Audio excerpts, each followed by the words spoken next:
হযরতে আব্দুল্লাহ ইবনে ওমর বলতেছেন, আপা আলহামদুলিল্লাহ আমরা দুজন মুসলমান, আমাদের দুজনের খুশনসিব।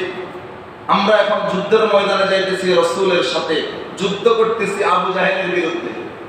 খোদা না খাস্তা যদি এমন হইতো, আপনি বাবা মুসলমান, আমি আব্দুল্লাহ ইবনে কাফের, আপনি যুদ্ধের ময়দানে যাইতেন রাসূলের সাথে, আমি যুদ্ধের ময়দানে যাইতাম আবু জাহেলের সাথে। যুদ্ধের ময়দানে যদি বাপ বেটা মুখোমুখি হইতাম, আপনি কিভাবে সন্তানের উপরে তরবারি চালাতেন, কি মুসিবতে পড়তেন?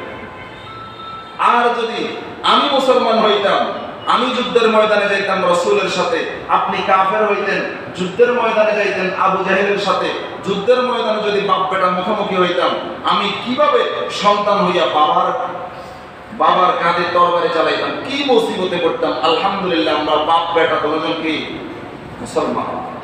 সাথে সাথে হযরত ওমর বলে, এই বেটা তুই কি করতে জানি না, তবে যদি এমন হইতো যে আমি ওমর মুসলমান, যুদ্ধের ময়দানে যাইতাম নবীর সাথে, তুই আমার সন্তান কাফের, যুদ্ধের ময়দানে যাইতি আবু জাহেলের সাথে, জিহাদের ময়দানে যদি বাপ বেটা মুখোমুখি হইতাম, তুই কি করতে জানি না, তবে খোদার কসম করে বলি আমার হাতের তরবারির এক আঘাতে তোর ঘাট থেকে আমি মাথাটা নিচে ফেলাইয়া দিয়া আল্লাহর কাছে বলতাম, আল্লাহ দেখেন তরবারি দিয়া আমার বেটার মাথা ঘাট থেকে আলাদা করে দিলাম, কারণ আমার হৃদয়ে বেটার মহব্বত আছে, তার চাইতে কোটি গুণ বেশি আছে আপনার মহব্বত।